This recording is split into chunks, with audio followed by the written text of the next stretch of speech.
说出来你可能不信，2026年了，河北农村的老人取暖靠的不是天然气，是硬扛。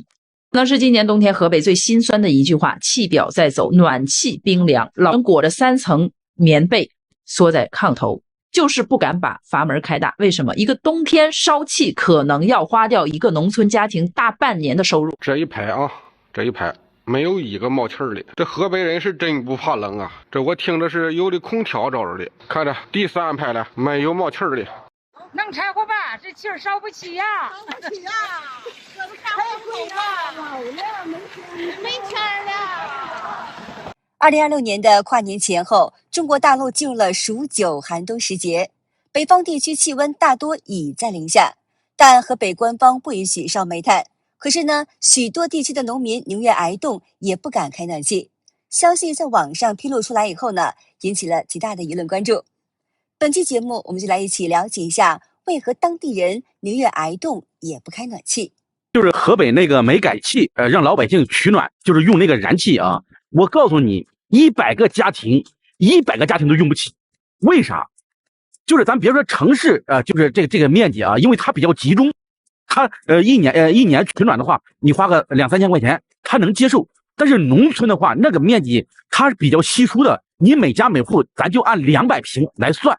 我告诉你，最少啊，你要想暖和的话，得1万，打不住。这吊坑里头是烧柴的吗？哦，烧柴的。哦，现在是封了。哦，那个影响环境了。那现在是怎么给你解决啊？没个3万。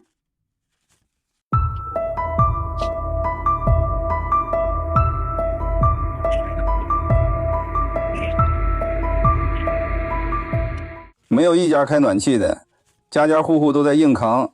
当初骗我们安装天然气，结果根本就烧不起。现在是煤不准烧，柴不准烧，农村一年才挣几千万把块钱，有点毒辣狠招全用在老百姓身上了。这附近村里都冻死多少个老人了，你们管过吗？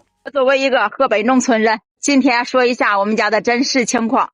今天已经是小寒节气了，我们家还是没有省着气，油气真的是不敢开。只开卧室的话，这一天的费用大概是40-50，如果把客厅再开的话，大概是60-70、70-80。我们家是新盖的房子，房间比较多，每年都是选择性的开，而且是等到冷的顶不住的时候才开。一年的取暖费大概是在4-5千左右，最多的一年我记得是花了6千。如果所有的房间都开通的话，这个费用大概得上万了。那网上的河北人啊，天天都说冬天里取不取暖的什么的，你别发了行不行？就说的委屈巴巴的，就以为全国就你们用不起一样。你以为我们河南能用得起啊？我们一样用不起。烧煤烧柴连烟都不能冒，那天然气贵得要死，开电费阶梯性的收费，知道不知道？还就你们取不取暖的，我们就主打2个字儿，硬扛，知道吧？你知道我们这边河南这边为什么结婚彩礼就这么贵吗？那都是冬天里娶媳妇娶的，唯一的取暖方式就是娶个媳妇暖被窝，别委屈了。河北农村的取暖问题再度冲上热搜，很多农村的老人因为天然气的价格高舍不得开，室内的温度现在只有几度。作为河北人呢，也有疑问，为什么河北的天然气价格会高于北京，高于天津？这个定价有没有必要的合理性呢？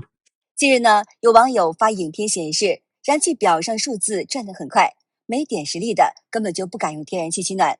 那么更有些地区当局呢，派出了无人机，日夜监控村民，并且鼓励村民互相检举，一旦发现烧煤或者是柴呢，就处以高额的罚款。所以许多村民烧不起燃气，又不敢烧煤，只能是挨冻硬扛。有民众家中只能偶尔的开电暖气应急。相邻的河南省也有部分地区的村民最近在网上爆料，称当地也开始了禁止烧煤取暖。有网友披露，前2年地方政府给农村冬季的取暖补贴是每立方公尺1块钱，现在已经降到了0.2元。河北天然气价格比北京、天津都高，对农户来说呢，简直就是雪上加霜。家家户户都没开这个天然气的。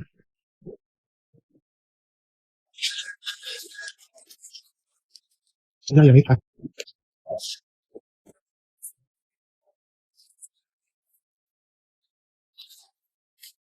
谁家也没开，这开了的反正都是它会出那个烟，是热气。从走到头，刚才我看了一下都没开。家家户户人都没信号。这边。这家有没有烟？给你们看看，我们安徽冬天没有暖气，取暖都是用啥？俺们都是烧这个炉子，这是今年烧炉子的第6年了，这个炉子已经烧了3年了。俺老公现在正在安装，把一会儿装到房间里头去。现在先把这个烟筒装好，等会儿搁外边烧一下，因为用锡箔纸包住的话，它会有一种味道。烧过之后都装到房间里头都没有气味了。感觉我们的经济真的好差，从那边一路走来全是流浪汉。我为什么这么说呢？因为我觉得一个国家经济要是好的话，不应该有这么多流浪汉，以前都没有这么多，现在是越来越多了。现在浙江的日结全完蛋了，元旦过后根本就没有活，每天凌晨这里人山人海，全是打零工的，老板根本没有几个，像这些找不到事做的，只能睡大街，15块钱的旅馆都住不起，要睡大街了，工作也找不到，身上钱也花完了，感觉日子过得生无可恋。和朋友聊天说，现在江苏这边，大家要知道是江苏啊，已经有我们这些80后、90后的年轻朋友开始翻垃圾桶了。朋友说他们小区一入夜，天一黑，可能年轻人还要点脸面吧，然后就找纸壳子这种矿泉水瓶，说以往都是老年朋友，现在也轮到我们这一代了。其实远不止如此啊，网上看到消息，包括很多外地的朋友也留言说，现在很多省份已经没有任何一个矿泉水瓶跟饮料瓶能够到达垃圾站了。大家也可以关注一下周围的一些变化吧。晚上又出来捡瓶子啦，哈哈，看看今晚能捡多少。晚上好啊，哥姐们。好多姐妹说这些瓶子都不值钱，还不如去上白班呢。现在年纪也上来了哈，也没有一个手艺，去上白班也没人要。大环境不好，好的工作也轮不到我们干了。在广东捡垃圾，哪些东西是可以赚钱的？晚上好啊，哥姐们，这些是我捡了3天的瓶瓶罐罐，大家猜猜看可以赚多少钱？哈哈，其中就属这个易拉罐最值钱了，6块1斤。其次就是这种一次性饭盒，还有饮料瓶，1块1斤也是我平常捡的最多的了。像这些铁罐价格最低4毛1斤，塑料是5毛1斤。像这种捏着有韧性的奶茶瓶也可以卖的。最近，中国政府宣传所谓的美国斩杀线，但却被爆出因缺乏社会救济，导致失业的年轻人生活困难，甚至加入了翻垃圾桶为生的行列。有网友发视频说，家门口的垃圾桶每天来了一波又一波的人去捡破烂，他本人看到纸板也会去捡。还有网友说，很多人盯着小区里的垃圾桶，每天晚上都被翻好几遍。有时为了抢瓶子、纸箱等废品，还发生了争吵。43岁二婚，靠捡垃圾糊口的我，又来分享好物了。家人们，捡来的肉，你们敢吃吗？昨晚运气爆棚，不仅捡了4袋旧衣服和1袋废品，还捡了很多好吃的，简直不要太惊喜了。家人们看过来，这是牛肉，这是腊肉和五花肉，这是鸡胸肉，这是鸡肉，这是香肠，这是干花豆。吃饭了吗？没有。没吃啊？这里边能吃吗？这些东西还？扔的有扔好，有扔好的吗？这地方不拿，你到淄博啊，你到人民医院呐，那家里送饭来给食堂打那个，一口都不吃，嘎达都扔，是吧？哎，淄博，这个都不能吃了，大哥。这地方你妈那没有好，是吧？你想吃点啥？我给你买点饭吃去。那多不好意思。没事儿，听你说话是东北的嘛？我黑龙江的。我一听就是东北口音啊。一个月就过200-300块钱生活费，挣的工资儿子也来要，儿媳妇也来要。你一个月能挣多少钱？我一个月2000多块钱有。他就给你留了300。到月就要，到月就要。那你咋生活？我咋生活？我就多少天就没给我要上，吃的破烂，再搁外面再要点啥。你情愿自己要饭，你都得把钱给你儿子。你不给怎么办？我也不想给。人不说嘛，有狠心爹，没有狠心娘。现在大家都穷成啥地步了？我先来，我就是一个开水果店的哈，顾客买的全是一些新鲜的好果子，而我吃的全是这种磕了碰了的伤果子。你看，要么就是这种猪皮的没人要的这种果子。我现在一天只吃2顿饭，有时候只吃1顿。到菜场只敢买大白菜，1周差不多5天。我可能快活不下去了。87年，37岁，生意失败，公司破产，负债了85万，征信也黑了，成为了一个失信人。所有的信用卡、网贷都已经逾期了。其实我这个人吧，在现实生活中也是实打实的乐天派。天塌下来的时候可能笑2声，可成年人的底气，说到底都是钱给的。但口袋比脸都干净，再硬的骨头也会被生活压弯。大家今年都穷到什么地步了？我先来说说我自己吧。我现在给我媳妇，我们2个每个月有6000多点的收入，但是这6000多点呢，我们需要还房贷，还房贷就还不到3000。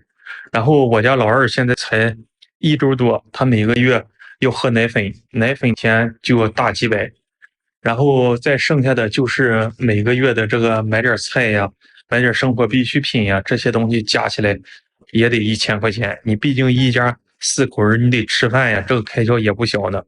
还有就是水电费、煤气费呀，这个网费呀等等，这些乱七八糟加起来一个月也得好几百。我现在真的不知道怎么办，很迷茫。2个礼拜没干活了，1分收入没有。今年有了2胎，一开始想着孩子小，我在家干活方便照顾孩子，等孩子稍微大一点，我再出去上班。但是孩子2个月大的时候，我老婆跟我说她要出去上班，让我在家有活就干，没活就照顾孩子。后来2个人商量不通，她就选择出去，我在家干活。但是我这个工作真的是很不稳定，有时候有活，有时候没活，1年下来也没存到钱。